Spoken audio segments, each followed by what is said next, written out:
Kami ingin membuka podcast Romanseria episode ke-80 ini dengan mengucapkan selamat ulang tahun untuk Kapten Italia di Piala Dunia 2006 yaitu Fabio Cannavaro. Selamat ulang tahun Cannavaro. Buon compleanno Buon del compleanno. capitano. Ya, Cannavaro. Cannavaro kalau dari sebelumnya kita udah survei nih. Top of mind orang-orang dari sosok Cannavaro itu apa? Kita udah nanya ke 100 orang, family 100 ini ceritanya. Kita udah nanya ke 100 orang, dan top of mind mereka ada dua nih. Pertama, Cannavaro ini back pendek. Kedua, Cannavaro ini menang Ballon d'Or di tahun 2006, padahal posisinya back.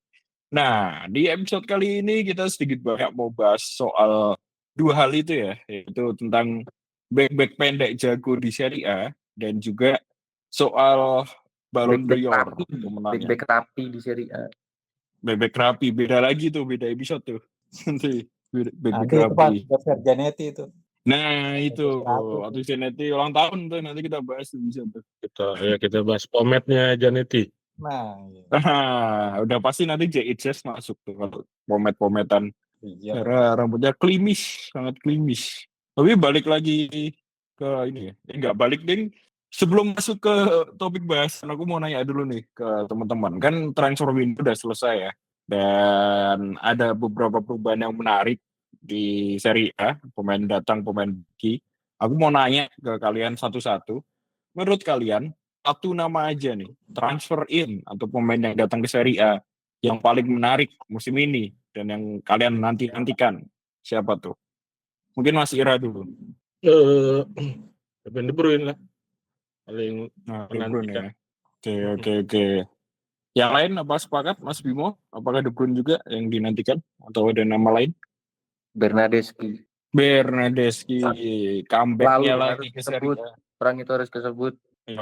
Bernamesi Ya. kalau kata Mas Bimo. Beberapa episode yang lalu. Nah, Panglima Bola, siapa bola. Panglima? Jamie Vardy. Wah iya, Jamie Vardy. Oh, Ini menarik. Di The Winter. Di Twitter. Ya. Vardy ini menarik karena di foto perkenalannya ada biola di sana. Dan akun Twitternya Romanseria udah melemparkan pertanyaan atau teaser. Sebenarnya kenapa sih kok ada biola di foto perkenalannya Vardy? Terus ada apa lagi tuh tentang musik di foto perkenalannya Vardy. Nah itu udah kita kupas habis di episode ke-78, episode spesial waktu ngomongin soal Cremonese. Mungkin teman-teman yang belum nonton bisa mendengarkan. Oke, itu tadi pertanyaan pemanasan di episode ke-80 ini. Sekarang kita masuk langsung ke inti pembahasan, yaitu soal back-back pendek di Serie A yang menarik perhatian dan tetap jago. Karena back dan tinggi badan ini sebenarnya saling... Kenapa? Karena Cannavaronya nggak dibahas ini. Nggak usah. Tahun dia. Nggak usah, tadi udah. Ini loh, aku pakai baju usah. Torino, aku males membahas pemain Juve lama-lama ini. Paulo Sebagai- Cannavaro. Udah nyiapin bahan nanti. Tapi bukan nama Cannavaronya, sama manajemen Internya. Nuker dia sama Fabian Carini. Oh iya bener. Nggak usah lah, kita skip aja bahasan Torino. Bahasan Cannavaro. Sebagai fans Torino dari zaman Superga, aku mau membahas yang lain aja, jangan pemain Juve itu. Kok Torino lagi? Cannavaro. Cannavaro kan back pendek ya. Dan back sama tinggi badan ini sebenarnya saling berkorelasi ya. Identiknya back itu posturnya harus tinggi gitu, agar kuat bola-bola atas. Dan kalau tinggi, biasanya mereka body balance-nya lebih besar tuh, lebih kuat. Tapi Cannavaro ini anomali di sepak bola Italia karena dia badannya pendek, kapten Italia di Piala Dunia, juara, dapat Ballon d'Or pula. Nah, kalau ngomongin back pendek di Serie A sepanjang sejarah, menurut teman-teman siapa aja sih yang menarik perhatian kalian atau yang memorable di pikiran teman-teman? Tadi kan dari Mas Ira dulu, Mas Bimo Panglima, sekarang dibalik lah. Panglima dulu, Mas Bimo, Mas Ira. Pas banget ini, mumpung Indihome-nya lagi sehat ya. Nah, itu dia. Asal nggak tiba-tiba aja ntar.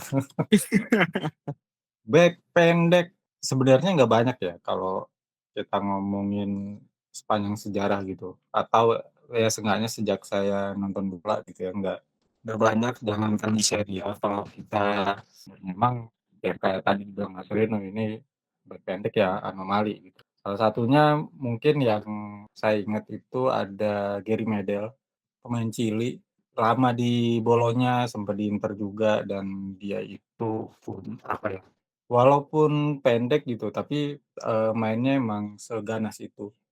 Dan postur tubuhnya juga menggambarkan ininya ya, julukannya ya, Pitbull. Pitbull yang emang apa, secara apa ya bahasanya, secara postur Pitbull juga kan pendek tapi serem. Sadis, suka gigit apa segala macam, dan itu emang bener-bener kelihatan secara gamblang dalam permainannya si Gary Medel gitu. Bahwa dia nggak kenal rasa takut, bahkan juga mungkin dia nggak ngerasa pendek ya, soalnya dia cukup sering menang duel udara gitu. Menang duel udara, dia punya lompatan yang apa, yang tinggi. Bahkan nggak jarang juga dia bisa melampaui striker-striker lawan yang memang punya tinggi badan yang jauh di atas dia gitu. Dan ini yang membuat Gary Medel ini disukai sama banyak pelatih, disukai juga sama banyak klub, makanya dia memperkuat beberapa tim dan bertahan lama di sana. Dan hebatnya lagi untuk seorang Gary Medel adalah dia ini nggak melulu menjadi sebagai bek tengah.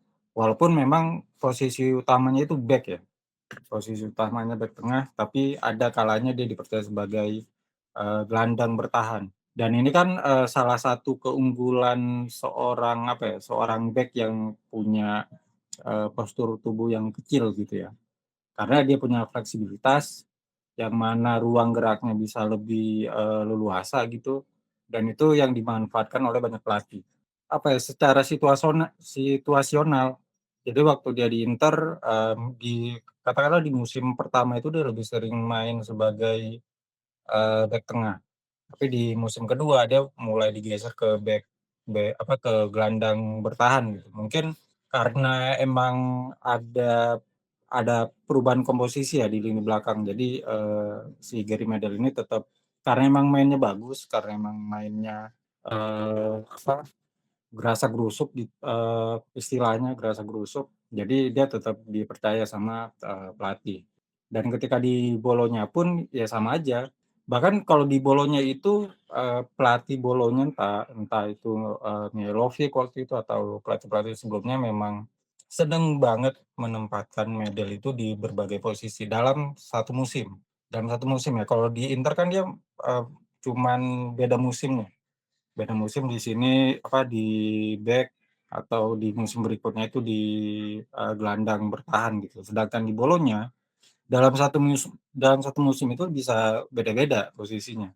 Ada di 2 atau 3 pertandingan dia sebagai back tengah, terus di pertandingan berikutnya dia sebagai gelandang bertahan, dan bahkan ketika tim sedang unggul, dia itu bisa dimajuin sebagai gelandang bertahan.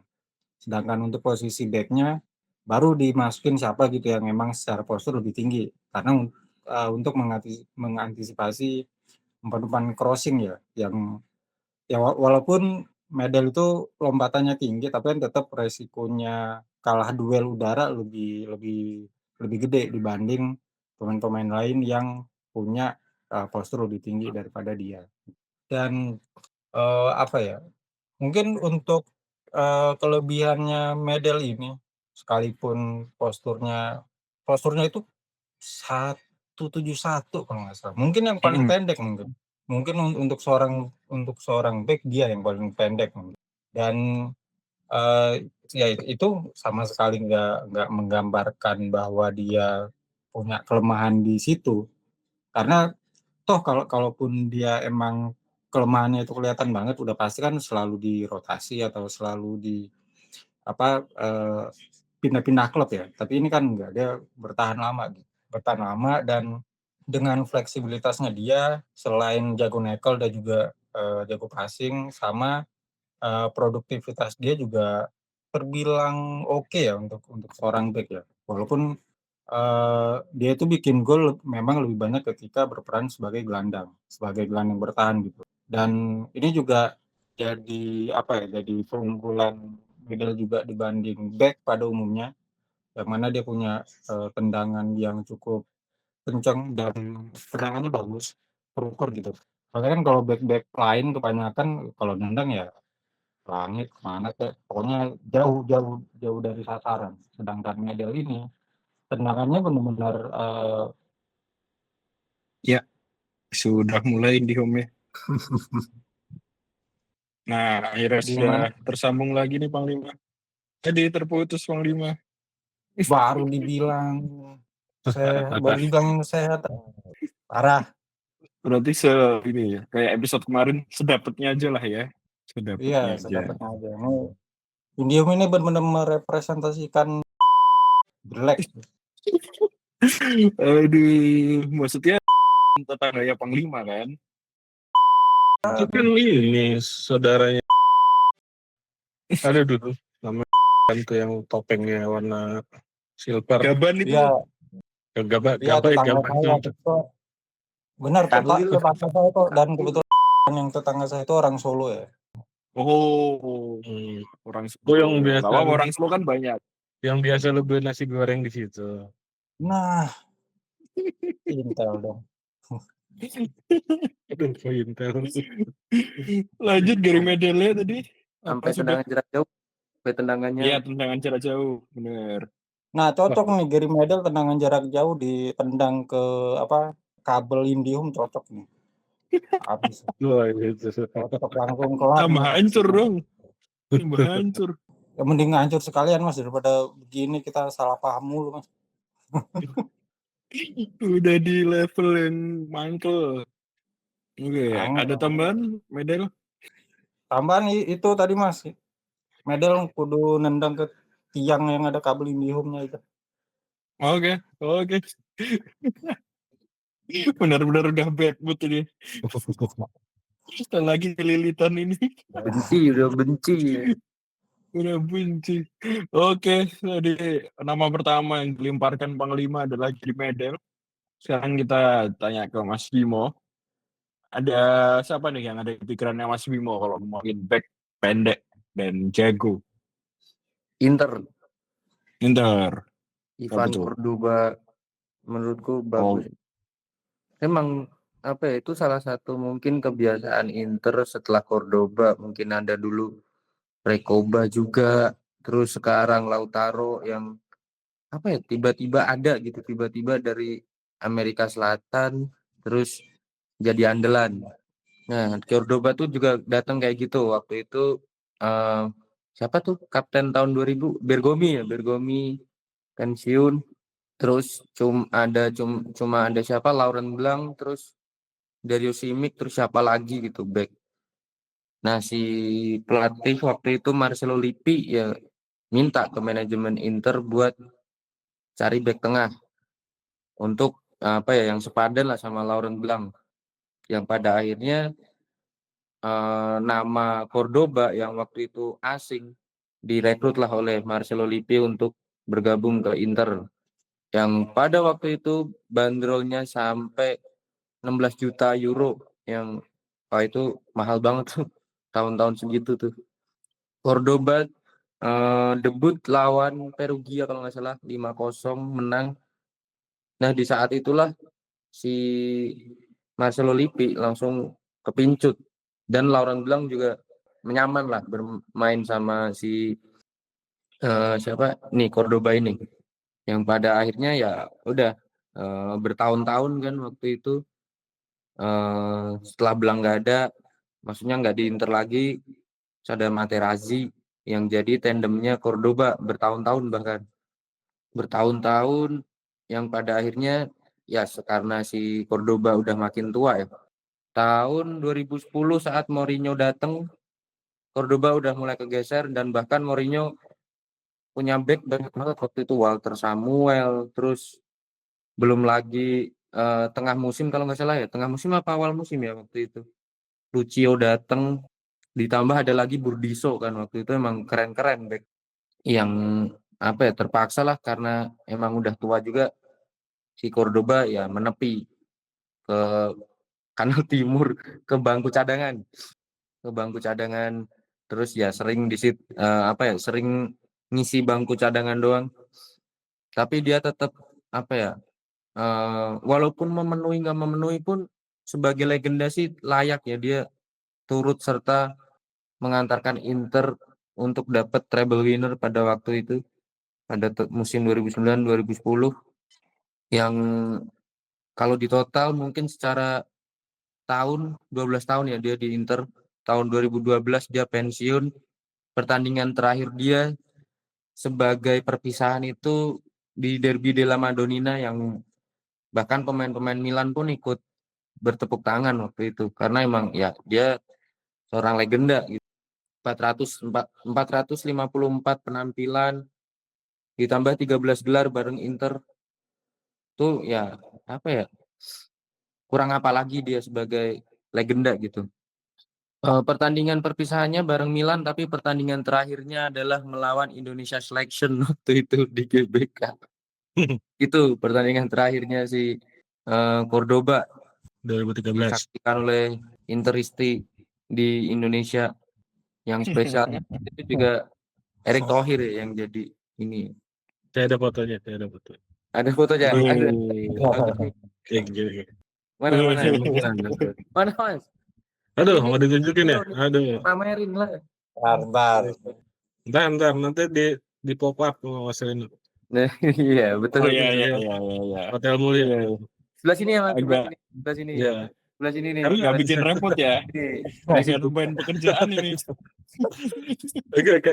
Karena kan itu momennya pas banget. Itu kan ketika lagi tur Indonesia, banyak wartawan-wartawan tuh pada ke Hotel Mulia ya waktu itu ya, kalau nggak salah. Hotel Mulia, dan nggak boleh ada satu lantai yang nggak bisa diakses karena itu di booking semua sama Inter. Habis preskon yang ada Stramaccioni sama Zanetti, waktu itu sempat mau foto sama Zanetti cuman lari tuh, jadinya hasilnya ngeblur, nggak dapet. Terus pada lari ke kolam renang. Kolam renang ada bar gitu, nongkrong di situ semua. Sepintas ngeliat ini kan di daerah ini di ujung tuh bar sama pintu masuk ke hotel, kolam renang sini. Nah di ujung sana dekat tembok luar ada Cordoba sama satu orang, entah agennya atau siapa gitu. Ngobrol serius, ditungguin nih. Itu dalam pikiran kayak ngobrolin pensiun deh. Udah, terus tunggu udah selesai, ya udah datangin. Ipan, minta foto dong Pan, gitu. Lu akrab tuh. Akrab banget. Kita foto dong Pan. Orang Riak Sunda tapi itu. riak dari Pan, foto Pan. Dan akhirnya ya itu gak lama setelah itu beberapa menjelang musim mulai itu kan pramusim ya. Menjelang musim mulai diumumkan kalau Cordoba pensiun. Jadi dia memutuskan pensiun ketika di Indonesia gitu kayak. Gila. Di Hotel Mulia lebih tepatnya. Iya. Hotel Mulia. Di kolam Tapi dia- renang ada bar. Cordoba Kenapa Panglima? di bus itu duduknya paling depan ya. Supir hidup. Itu supirnya pekenet. Iya soalnya kan saya nungguin ya yang pas di depan pintu berapa itu yang bus masuk lah. Itu dia paling depan sama tahu fisioterapis atau siapa gitu. Itu Panglima belum jadi wartawan tuh. Sama si anak kuliahan itu Mas. Cuman ya udah nonton lah. Kapan lagi kan Inter datang. Iya. Oke, tadi intermezzo ya, cerita tentang Cordoba. Nah, tadi apa? Kalau gini lancar anjing memang. Sama IndiHome dibatasin per kata ngomongnya itu. Iya, kayaknya udah batas karakter. Udah 3.000 kata udahlah nih. Kayak Twitter Iya, ya, kayak- dia lama-lama. Harus tentang biru ini saya ini biar unlimited ini perkataannya. Nggak ada maksimalnya lah. Oh, mungkin Ivan Cordoba tadi ngobrol serius tuh ini ya sama ini Bayaki Kaizan kali pengen ke Singapura. Random banget, fuck. Singapura kemana ya Mas? Mau healing di Singapura. Foto di patung Merlion. Oke, lanjut ya tadi. Panglima menyebut medal Mas Bima Cordoba. Mas Ir siapa nih back pendek yang memorable? Ya, sebenarnya sih yang paling impress ya dengan Cordoba itu ya, karena relate dengan Internya. Tapi yang ingin saya soroti lebih sekarang itu ke nama lain ya. By the way, bentar ya. Kelihatan nggak? Oh, Enggak ya? Oh, foto tadi. Ada nggak kelihatan Ada nggak? cahaya-cahayanya. Nah, itu baru kelihatan. Eh, Di itu eh, kok gini aja tuh kelihatan. kenapa nggak dijadiin background ya? Ini jadiin background aja. Iya kan bisa jadiin virtual background. Oh iya, background. Coba ya, saya jadiin background dulu ya. Iya. Untuk Oke, kita background. tungguin nih. Emang ini kita sampai subuh kok alokasi waktunya. Oh, Bang itu Daman. mumpung nungguin Mas Ir, Ivan Cordoba tuh aktif di ini. Dia bikin badan sosial yang apa ya? Fokusnya di anak-anak tunanetra. Wih. Namanya apa gitu? Sama satu lagi sih dia pendek tapi ya BP-nya Kolombia dia tuh. BP-nya. BP-nya Kolombia, dia nyetak gol lewat sundulan tuh sering banget.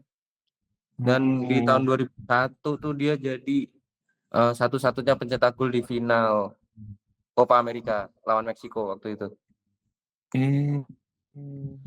Juara. Ah, itu dia. Masih kinyis-kinyis Mas Ir. Iya, potong ya, tapi ya. Ya, ini adalah saya dan Malah dari jauh. ini Ini ini saya kelihatan ya, kursi kolam renang tuh kelihatan jelas Iya. banget. Heeh. Yang saya lihat timnya favoritnya Panglima itu. kapan lagi Murid Anda kan? juga. Oke, lanjut ya, Mas Bimo. Lanjut. Lanjut. Tadi berkaitan dengan Cordoba udah ya. Sebenarnya menariknya kalau bicara back tengah berpostur mini atau berpostur pendek ini kan tadi udah dijelasin anomali. Nah, tapi emang hampir sebagian besar back pendek ini tuh keunggulannya dalam hal katakanlah kecepatan, kelincahan, terus visi permainan, terus biasanya Marah-marah. sama agresi. Nah, kadang-kadang back jago yang pendek tuh sering jadi kapten, itu umum banget gitu. Dan salah satu yang punya kemampuan itu semua, termasuk suka mungkin marah-marah ya, bahasa ininya lah, bahasa kerasnya gitu, tapi lebih enaknya mungkin kemampuan untuk mengendalikan rekan dan permainan, mengorganisasi permainan. Itu ada seorang legenda dari kota Milan yang namanya Franco Baresi, itu tingginya juga Kembali klub. Tukeran klub ini. 176 ya, kalau nggak salah, apa 107 berapa gitu. Itu Baresi, yang mau nggak mau dan suka nggak suka, sebelum Cannavaro, ada masanya Baresi adalah yang terbaik di lini belakang dengan kondisi yang anomali tadi. Secara postur dia nggak tinggi, badannya juga nggak apa ya, nggak berotot atau nggak gempal, nggak kelihatan keker atau kokoh gitu lah, bahkan cenderung tipis gitu Baresi. Makanya dulu waktu sebenarnya ini kita sempat bahas waktu di episode soal kakak beradik ya, karena Baresi punya abang namanya Giuseppe, itu mainnya di Inter, dia legenda Inter. Giuseppe Baresi pernah jadi asisten pelatih juga. Nah, menariknya kan waktu pembahasan itu kita sempat singgung ketika Giuseppe Baresi ini trial di Inter dan akhirnya diterima. Tapi giliran ketika Franco yang coba trial di Inter justru ditolak. Alasannya yaitu berkaitan dengan badannya Franco. Karena posturnya Franco tuh dianggap sangat kecil, terus kurus, ringkih gitu, dianggap susah untuk bertahan di kompetisi sekelas Serie A lah, untuk bersaing gitu. Sampai akhirnya dia ditolak dan dia sempat eh, coba beberapa klub lain kayaknya kalau nggak salah, sampai akhirnya dia tes di tetangganya Inter yaitu AC Milan. Dan ketika Franco datang ke Milan dites, dari pihak Milan melihat ada potensi besar dalam diri Franco yang nggak dilihat Inter, karena Inter ini ngelihatnya negatifnya aja gitu. Eh, Badan kecil, bla bla bla, kayaknya nggak cocok. Padahal kan di antara 1001 hal negatif pasti ada satu hal positif, dan itu dilihat Masya Allah. oleh Milan gitu. Dan Milan ini positif Hmm. vibes banget ketika itu. Gue sekarang nggak tahu ya. Jadi ketika ngeliat Franco, Yang wah dilihat ini positifnya. Positifnya rambutnya keriting gitu waktu itu. akhirnya diterima lah Franco di Milan gitu. Masuk ke akademi ketika itu umurnya masih belasan tahun, antara 12, 13 atau 14. Dan di sana Franco membuktikan kalau postur itu bukan sebuah kendala, bukan sebuah rintangan atau rintangan pasti ada rintangan, bukan sebuah apa ya masalah, bukan hal yang membuat dia nggak bisa bersaing dengan pemain lain di posisinya dia sebagai seorang pemain belakang gitu, apalagi di klub selevel AC Milan. Dan akhirnya di akademi Franco menunjukkan bakatnya itu, menunjukkan potensinya, hingga ia dikasih debut ketika umurnya tuh masih relatif muda. Kalau nggak salah Franco waktu itu baru dapat KTP 17 tahun, akhirnya dikasih debut lah dia. Nggak tahu KTP-nya udah diambil apa belum, soalnya waktu itu kan masih fisik ya, belum ada iktp. Jadi Katanya tuh belangkonya habis, jadi harus belangkonya bikin habis baru. gitu, apalagi Iya, birokrasinya kan agak susah ribet. juga ya, bisa ribet juga gitu kan, harus ke kelurahannya aja kan, kadang-kadang petugas kelurahannya suka gimana gitu di kota Milan sana ya, di kelurahan di Milan. Iya, parah itu emang. Enggak, kurang friendly, kelurahan di Milan emang kadang-kadang kurang friendly gitu dalam menyambut, apalagi untuk warga-warga yang mungkin menengah ke bawah di sana ya, di Milan sana ya. Oke, sudah cukup Itu podcast. Kalah sama kelurahan Rawalumbu. Iya, akhirnya semenjak debut dia perlahan jadi bagian penting lah dalam tim AC Milan ini. Dan bahkan ketika Milan dapat Scudetto yang ke-10 itu musim berapa ya? Itu Baresi udah jadi bagian penting di lini belakang. Waktu itu masih ada di eranya Baresi naik tuh, ada Tassotti, ada juniornya juga, Alessandro Costa Curta, ada Filippo Galli, dan lain-lain. Banyak pemain-pemain emang di era itu Milan cukup bertabur bintang lah. Bahkan sampai menonjolnya talenta seorang Baresi ini, dan dengan postur yang sangat kecil dia dijulukin apa ya, piscinin apa pikin Pinocchio mah hidungnya panjang, yuk kayak piscinin lah ya. Kalau dalam dialek di sana itu artinya si kecil.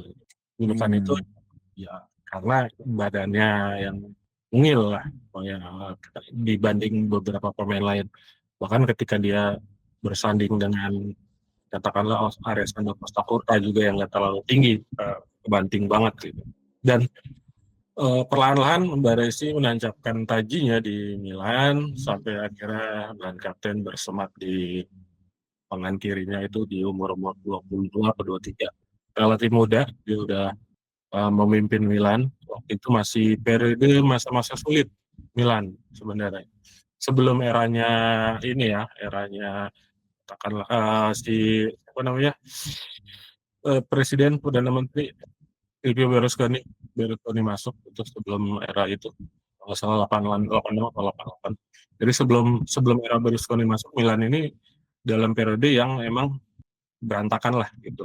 Bahkan waktu klub terdegradasi itu ke Serie B, gara-gara termasuk gara-gara masalah skandal di belakangnya, itu Baresi udah di situ gitu. Dan loyalitas dia teruji sampai Milan melewati masa-masa sulit, Berlusconi datang, pelatihnya mulai datang, Arrigo Sacchi, Fabio Capello, dan lain-lain, sampai kan di eranya Carlo Ancelotti, Baresi kalau nggak salah sempat ya, lupa ya, atau enggak, Ancelotti pertama, lupa deh, Baresi kalau nggak salah. berbagai gelar juga pastinya udah. Dia kalau nggak salah total udah 5 atau 6 gelar Serie A. Terus Liga Champion dia juga mengoleksi 3 kayak kalau nggak salah dari yang sempat saya baca tadi ya. Sampai akhirnya dan dia pensiun di Milan dengan Milan memutuskan memensiunkan juga nomor punggung 6 mengabadikan seorang Baresi sebagai salah satu legenda terbesar gitu. Bahkan saking besarnya Baresi dalam beberapa momen setelah dia pensiun gitu kan beberapa tahun setelahnya itu kan sempat rame ketika Paolo Maldini bahkan nggak dihargai seperti seorang Baresi gitu. Padahal secara dedikasi juga Paolo Maldini nggak kalah gitu, tapi ada beberapa hal yang membuat Maldini nggak terlalu diapresiasi oleh fans Milan khususnya di ultras-ultrasnya. Baresi lebih dianggap gitu. Itu yang membuat Maldini sakit hati juga kan. Tapi itu bagian dari cerita yang sempat kita ungkap juga di beberapa episode sebelumnya. Itu sampai akhirnya Baresi pensiun di Milan dan karirnya saya kurang tahu setelah itu dia mengemban jabatan apa gitu karena dia nggak terjun ke dunia kepelatihan seingat saya. Dan kalau di timnas juga berkaitan dengan Cannavaro, Baresi ini bagian dari skuad Azzurri ketika juara Piala Dunia 82 di Spanyol. Eranya pelatih siapa sih? Enzo Berzat ya? Lupa. Siapa sih? Lupa ya gitu. Enzo Berzat apa? Nah koreksi lah kalau salah. Pokoknya itu yang ada Paul Rossi-nya. Walaupun dia kalau nggak salah nggak main ya, tapi dia ada bagian dari skuad Italia yang juara. Karena umurnya waktu itu masih muda banget, Baresi. Tapi udah dipanggil ke timnas.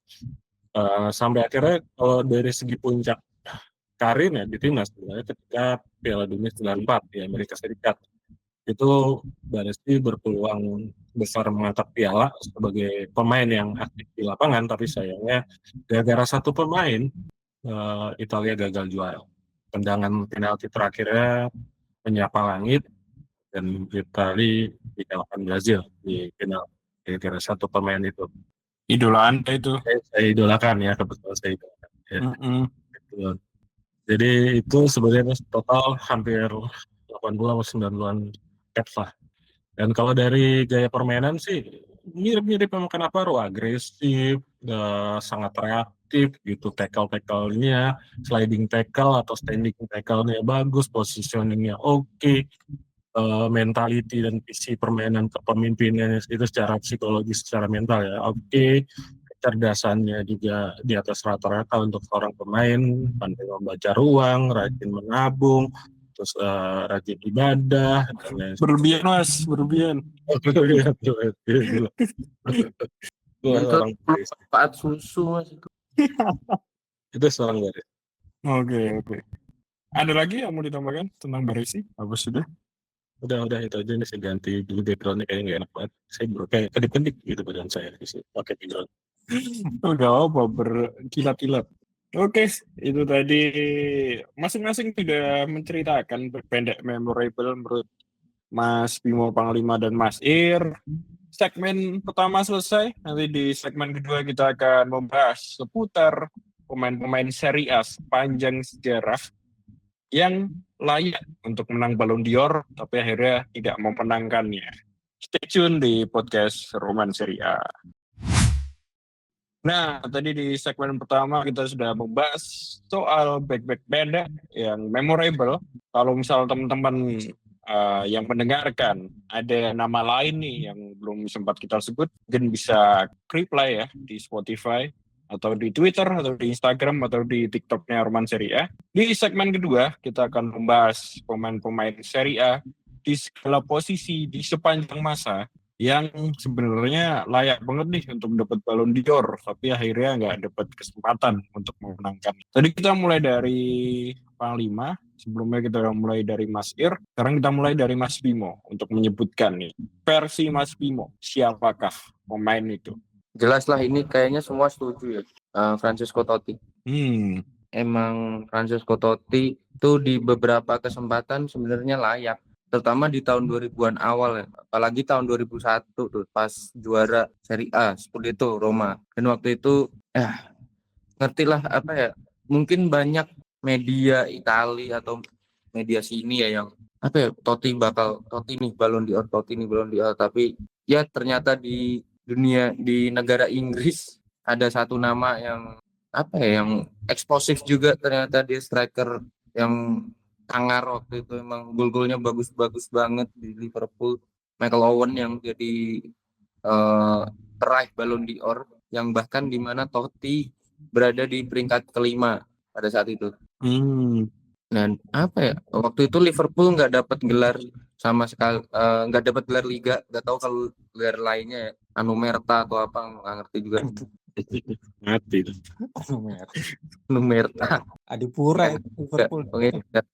nggak dapat gelar Liga lah intinya. Dan waktu itu ya emang banyak juga yang apa ya, pada saat itu ya striker yang emang sangar-sangar gitu. Tapi ya Totti dengan kemampuan nomor 10-nya yang mungkin yang mendekati atau bahkan beberapa kali kemampuannya salip-salipan ya Del Piero pada saat itu.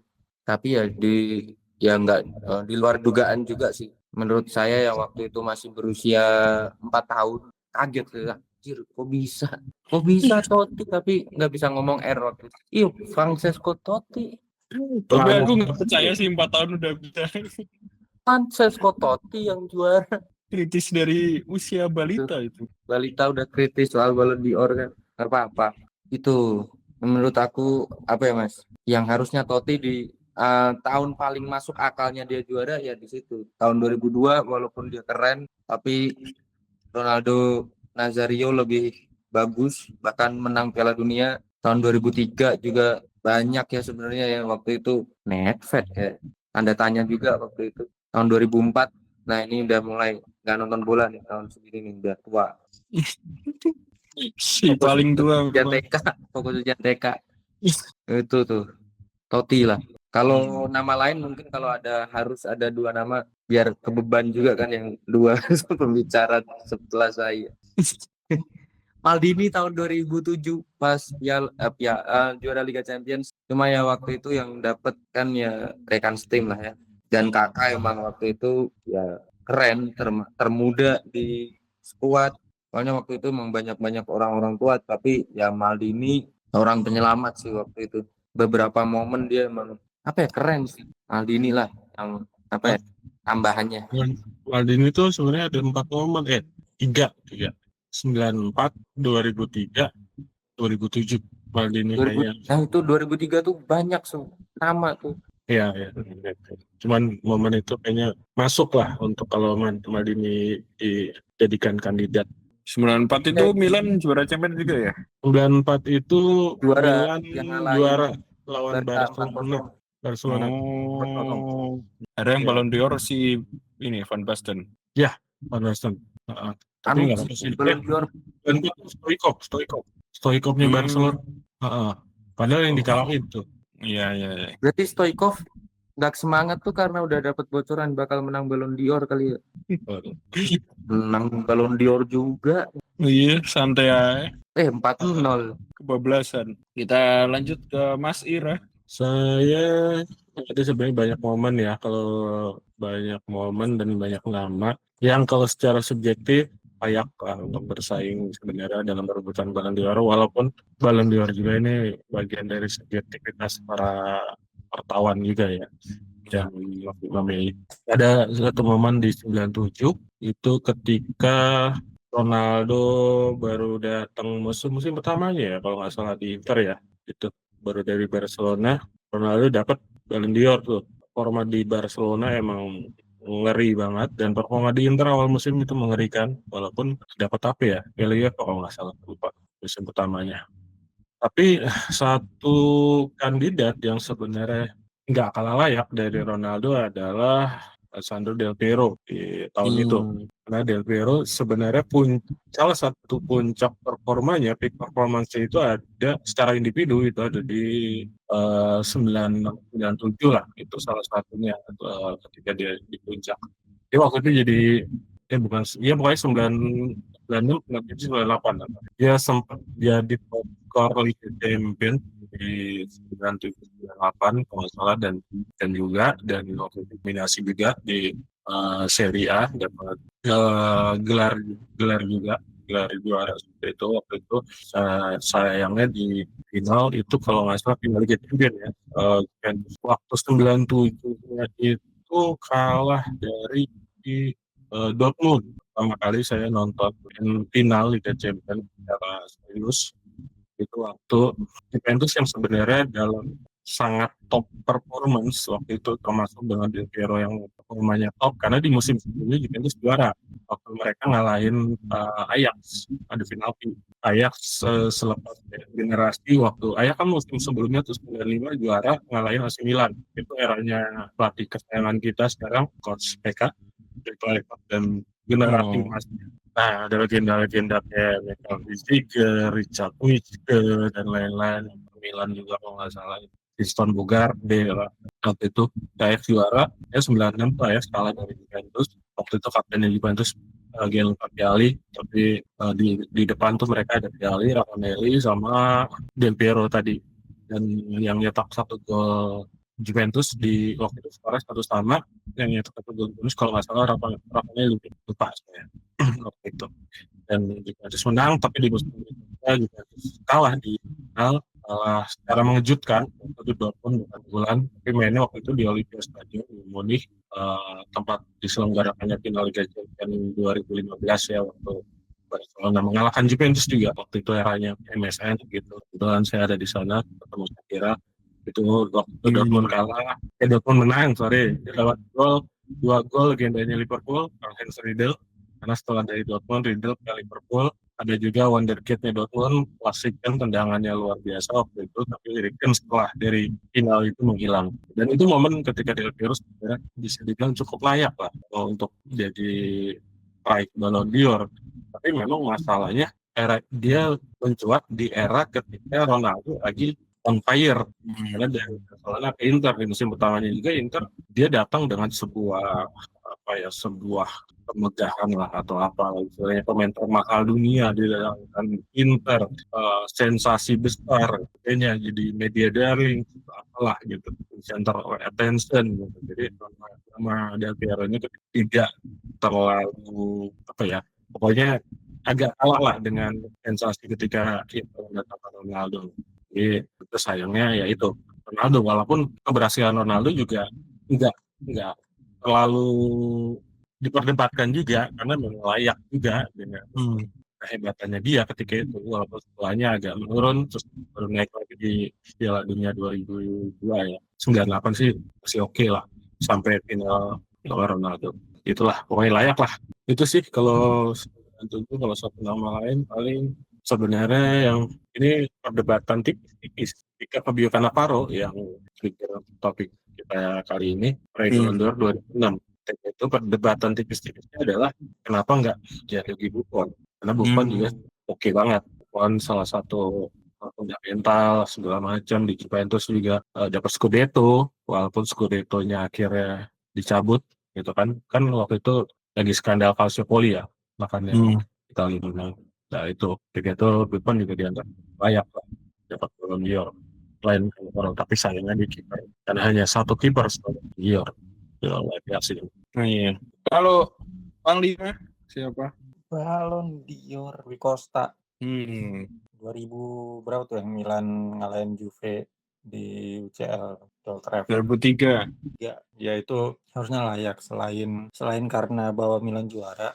Secara keseluruhan permainan Rui Costa ini kan sangat menawan, sangat indah gitu. Bahkan sekarang kalau kita ngomong sepak bola era modern ya udah nggak ada lagi pemain kayak si Rui Costa ini. Baik emang secara sistemnya udah beda ataupun secara karakter pemain juga udah nggak ada kayak Rui Costa gitu. Dan itu dia melakukan atau bermain secara konsisten nggak cuma di Milan tapi juga selama bertahun-tahun di Fiorentina, kemudian ke Milan, bahkan menjadi mentornya Kakak di sana yang kemudian menjadi peraih Ballon d'Or di beberapa musim berikutnya gitu. Jadi harusnya Rui Costa bisa dapat Ballon d'Or ketika ya karena kan Ballon d'Or itu kan momen biasanya ketika seorang pemain mampu membawa timnya juara. Nah itu ya harusnya si Rui Costa di waktu itu. Cuman dia kalah sama siapa? Neto. Iya kan di Winning Eleven panggilnya Neto.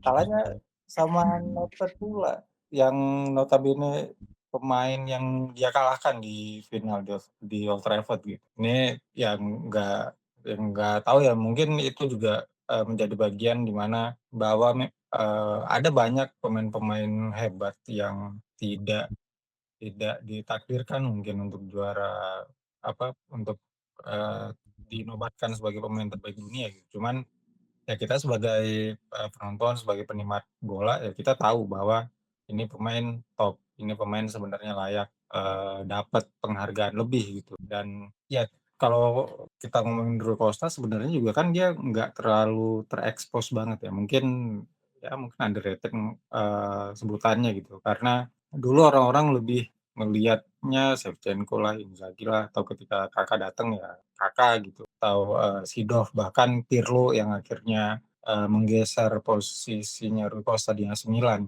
Tapi kalau secara keseluruhan paket seorang gelandang, seorang playmaker ya Rui Costa ini yang lengkap gitu. Dan dia jadi bagian dari era keemasan Serie A di 90-an akhir sampai 2000-an awal ya. Jadi ya dan terbukti ya ketika pemain-pemain kayak Rui Costa, kayak Totti, Del Piero dan lain-lainnya ketika mereka udah nggak main, udah pensiun ya, kualitas Serie A kan menurun jauh nih, menurun drastis. Jadi emang nyawanya Serie A ya di pemain-pemain yang bertipe kayak mereka-mereka itu, kayak playmaker yang modelnya mengatur serangan, bisa nyari ruang sendiri, bisa eksekusi sendiri, semuanya diatur sama pemain-pemain ini. Dan Rui Costa jadi satu dari sedikit pemain yang bisa melakukan itu dengan sama baiknya.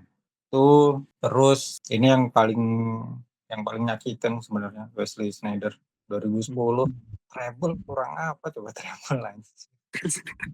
Treble kurang apa dia, dan dia itu kan kontribusinya nggak cuman secara permainan gitu ya, tapi juga dari gol, dari assist. Terus tiba-tiba diumumin yang menang itu Messi ya kalau nggak salah waktu itu. Messi kan. Bahkan di pengumuman Ballon d'Or itu kan ada Jose Mourinho yang terpilih sebagai pelatih terbaik. Dia itu sampai mempertanyakan ini Ballon d'Or apaan ini, perhitungannya gimana sampai Sneijder nggak dapat Ballon d'Or ini, patut dipertanyakan. Karena ketika mungkin kayak tadi saya bilang umumnya pemain dapat Ballon d'Or itu ketika bawa timnya juara, terutama ya di timnas entah Euro atau Piala Dunia ataupun di klub itu Liga Champions terutama. Tapi ketika ini ada pemain yang udah dapat bahkan 3 sekaligus tapi nggak juara juga, ini apa ya? Ya karena waktu itu udah masuk eranya cawi-cawi Messi ya, jadi mau pemain lain mau berusaha sekuat apapun, mau mati-matian di lapangan, sampai cedera patah kaki juga, sekalipun dia bawa juara, atau bahkan misal Belandanya Sneijder juara dunia gitu, juara dunia 2010 gitu, oh iya juara dunia. Final Spanyol ngalahin Belanda di final 1-0 Iniesta.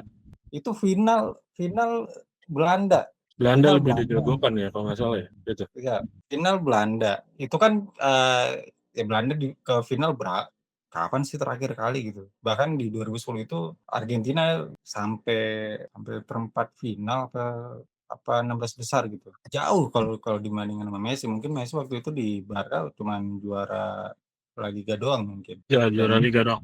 Makanya saya bilang ya ini yang paling menyakitkan, dan ya saya percaya sih kalau yang merasa tersakiti atau yang kecewa lah ya dengan gelar Ballon d'Or Messi waktu itu dan gagalnya Wesley Sneijder, ya bukan fans Inter doang tapi juga kebanyakan fans terutama yang non Barcelona gitu yang udah yakin nih si Sneijder yang juara. Itu ya kalau bisa bilang pengkhianatan terbesar dalam dunia sepak bola. Bukan dunia sepak bola, dalam hutan Ballon d'Or. skandalnya di situ. Nah, ini menarik nih karena Messi waktu itu kan Barcelona, kan Sneijder kan mewakili Belanda ya selain Inter Milan. Nah, kita mau minta pendapat seorang fans Barcelona dan Belanda sudah hadir bersama kami. Silahkan, Coach Justin. Gak ada dong. Tidak ada dong. Oke, itu tadi udah episode 80. Mungkin cukup sampai di sini aja ya. Sudah 1 jam lebih. Atau mungkin teman-teman ada yang mau closing statement atau sudah oke? Oke, sudah oke. Ya, anggap cukup berarti. Dirasa cukup. Terima kasih banyak sekali lagi yang sudah mendengarkan, baik itu lewat Spotify atau sekarang sudah ada kanal baru yaitu lewat YouTube. Jadi silahkanlah teman-teman memilih mau mendengarkan di Spotify atau di YouTube. Tapi kalau di YouTube jangan kaget muka kita gede-gede. Tapi ya namanya juga ini LDR jadi cuma bisa lewat Google Meet dulu. Terus tidak lupa juga saya ucapkan terima kasih nih kepada Mas Ira, Mas Bimo dan Panglima sudah mendekati tengah malam di hari Kamis, malam Jumat tapi para suami-suami ini rela untuk on Google Meet. Para suami nggak takut istri mas, mereka mas. Oh iya benar, suami tidak takut istri ini. Coba Jangan lupa juga ya yang untuk yang doyan bacaan-bacaan menarik tentang Serie tentang bola Italia maupun yang lain bisa mampir ke nggak tahu mampir ke mana apa ini Masuk Panglima, masuk. Mampir kemana Panglima? Langsung aja klik link di bawah ini ada ebook saya. Oh, dikasih ya dikasih. Oke. PR ku ada 2 berarti, satu pop up foto Cordoba, satunya ngasih link ini ke Di Panglima. pojok Cordoba udah tadi kan background. Oh nggak usah ya berarti ya, linknya aja pojok berarti. kiri atas atau pojok kiri pojok kanan atas atau bahkan di kolom deskripsi nanti ada itu bacaan berkualitas soal Serie A. Atau di keranjang kuning juga ada. Peranjangku Nggak ada ya? nggak ada. Oke, terima kasih banyak. Kita tutup saja episode 80. Ciao. Ciao Bella.